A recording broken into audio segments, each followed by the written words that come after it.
मैं भारतीय जनता पार्टी को वोट नहीं दूंगा। द लाइव टीवी, सच सबसे आगे।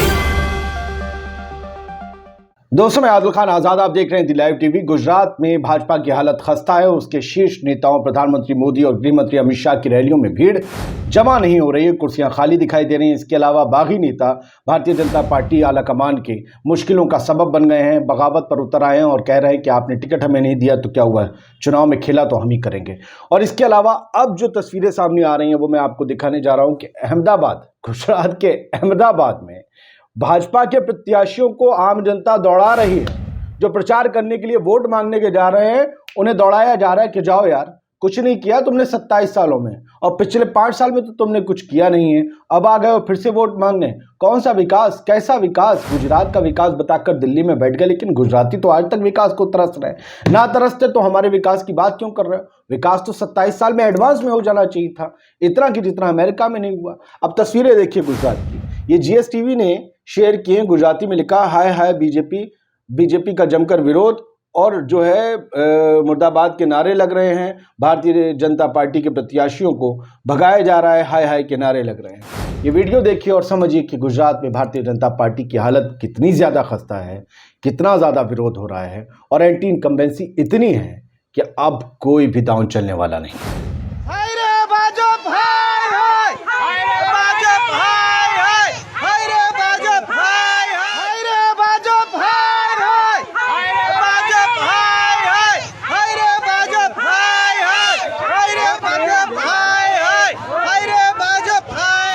पीयूष कुमार रमानी ने भी इस वीडियो को शेयर किया है और इससे आपको हिंदी में मिली हुई इन्फॉर्मेशन दिखाते हैं कि गुजरात के अहमदाबाद शहर में नरोड़ा विस्तार एक इलाका है।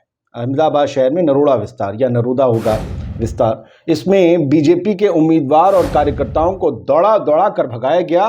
बीजेपी के बीप मैं पढ़ूंगा नहीं, बीजेपी के लोग जनता पर अविरत अत्याचार और जुल्म करने के बावजूद भी बेशर्म बनकर जनता से किस मुंह से वोट मांगने आ जाते हैं। इन्होंने ये रॉ वीडियो शेयर किया और लिखा कि भाजपा से लोग त्रस्त हैं, भाजपा के लोग मस्त हैं, और जनता अब कह रही है कि तुमने जो किया है अब उसका खामियाजा तुम्हें भुगतना पड़ेगा। वोट तो तुम्हें मिलने से रहा, लेकिन हार इतनी तगड़ी होगी कि उसकी गूंज दिल्ली तक भी जाएगी और 2024 में सुनाई देगी। विरोध के ये स्वर बताते हैं कि भाजपा के लिए मुश्किल बड़ी है, और सामने जो तारीखें 2 खड़ी हैं जिसमें चुनाव के लिए वोटिंग होनी है, वहां पर भाजपा को जनता मजा चखा देगी। अब बात यहाँ तक नहीं है, सिर्फ बात एक और भी है, ये वीडियो हम फिर दिखाएंगे आपको। संजीव सिंह ने इस वीडियो को शेयर किया है आज ही, और ये दिखा रहे हैं गांव की कहानी। ये शहर था, अब गांव देखिए। गुजरात के गांव में बीजेपी के उम्मीदवारों का विरोध हो रहा है। यहाँ पर बीजेपी के उम्मीदवार बैठे हैं, उनके खातिरदार बैठे हैं, उनके कार्यकर्ता बैठे हैं, उनके साथ संगठन के लोग हैं जो प्रचार करने गए थे गांव में, लोगों से बीजेपी उम्मीदवार के हक में वोट मांगने गए थे, और वहां पर गांव वाले उंगली दिखाकर खरी खरी सुना रहे हैं। देख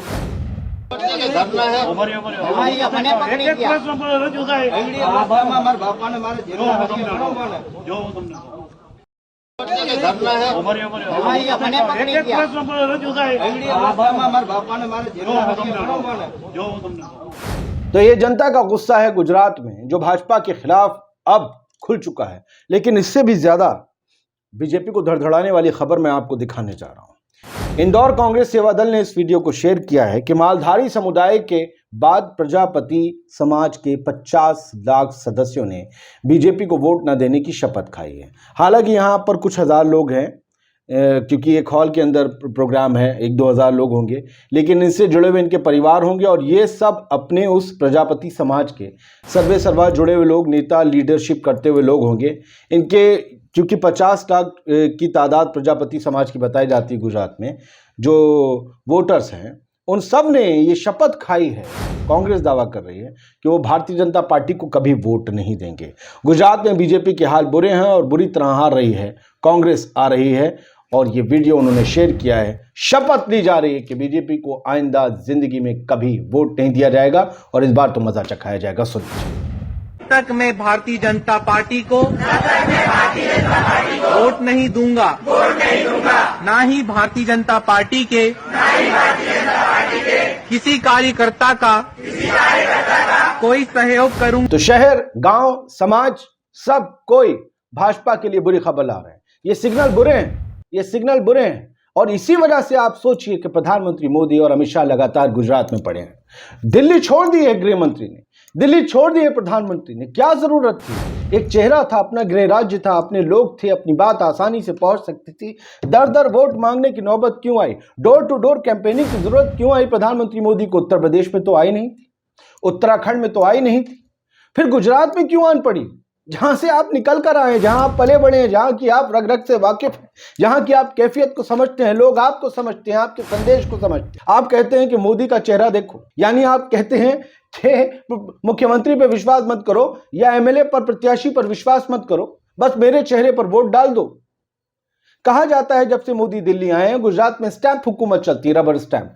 कोई भी मुख्यमंत्री बना दिया जाएगा, किसी को पता नहीं होता, कोई चेहरा नहीं है। इस बार तो भूपेंद्र पटेल को आगे रख ही रहे हैं, लेकिन वो कितने सशक्त मुख्यमंत्री हैं इसको लेकर भी सवाल उठते हैं। तो प्रधानमंत्री मोदी और भाजपा की हालत खराब है। और ये वीडियोस जो हमने आपको दिखाए बता रहे हैं। अब देखिए जी न्यूज़ की हेडलाइन देखिए, गुजरात की 12 सीटों पर फंस गया पेंच, खेला करने के मूड में दिख रहे हैं बीजेपी के बागी।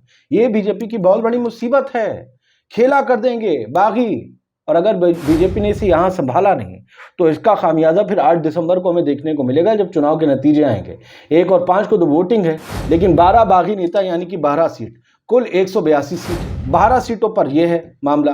कुल सोचिए, पिछली बार तो 99 सीटें मिली थी बीजेपी को, जबकि माहौल था। इस बार तो एंटी इनकम्बेंसी है, जनता खुद विरोध में और दूसरा विपक्ष मजबूती से लड़ रहा है। कांग्रेस तो हमेशा से बीजेपी के आसपास ही वोट लाता था, 40% से ऊपर ही दोनों के वोट होते थे, बस जीत हार के फर्क का सीटों का बढ़ जाता था। इस बार आम आदमी पार्टी भी खेला कर रही है, और वो वहीं कर रही है जहां भाजपा के मजबूत गढ़ है शहरी इलाकों में।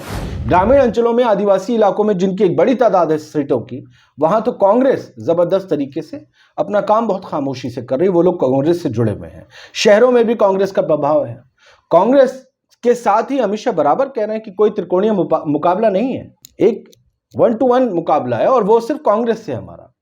सीधा कांग्रेस पे अटैक कर रहे हैं। अरविंद केजरीवाल का जिक्र तो भाजपा नेताओं के भाषणों में बहुत कम है। अरविंद केजरीवाल कुछ सीटें, यहां पंजाब वाला कुछ नहीं होने वाला, लेकिन टेंशन तो अरविंद केजरीवाल भी बढ़ा रहे होंगे बीजेपी की, क्योंकि शहर की सीटें अगर कुतर गई तो सोचिए।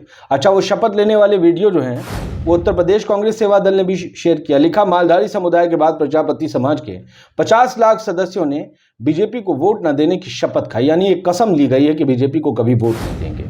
और आपको पता है कि गुजरात में शराबबंदी है, लेकिन गुजरात मॉडल की हवा कुछ डिबेट प्रोग्राम्स में लाइव निकल जाती है। देखिए ना, अरविंद कुमार चौरसिया ने जो है आज तक का एक लिंक शेयर किया है, और ये लिखते हैं कि शराब ने ही खोल दी गुजरात में शराबबंदी की पोल, शर्म करो बीजेपी वालों, ऐसा गुजरात बनाया है। और ये वीडियो असल में महक यादव ने शेयर करते हुए लिखा था, ये है मोदी जी का असली गुजरात मॉडल, अब ठोको आरटीआरटी। अंजना ओम कश्यप बात कर रही थी, और बात करते करते जब वो पब्लिक ओपिनियन लेने गई गुजरात के लोगों से, तो वो लोग जो ऐसे करके बोलने लगे, यानी वो फुल टोपे में थे।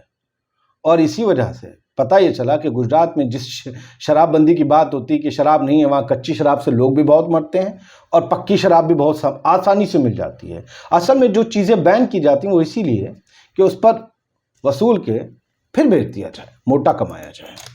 देखना चाहते हैं, सुन लीजिए, बस 4-5 सेकंड में आपको अंदाजा हो जाएगा गुजरात में शराबबंदी कैसी। और अंजना जो है वो बीजेपी के प्रवक्ता से पूछ भी बाबूलाल आया था, कुछ नहीं हुआ, कुछ नहीं। मुझे अफसोस के साथ कहना पड़ रहा है कि जो लोग मुझसे बात करने आ रहे हैं सब शराब पी हुई है उन्होंने। अब देखिए क्या आलम है कि योगी आदित्यनाथ को भी दिल्ली से, लखनऊ से गुजरात बुलाना पड़ रहा है कैंपेन के लिए। और गुजरात में खड़े हुए कच्छ में क्या कर रहे हैं, भारत समाचार के ट्वीट में पढ़िए योगी आदित्यनाथ कि गुजरात के चुनावी दौरे पर सीएम योगी आदित्यनाथ, बीजेपी शासन में गुंडागर्दी दंगे समाप्त हुए।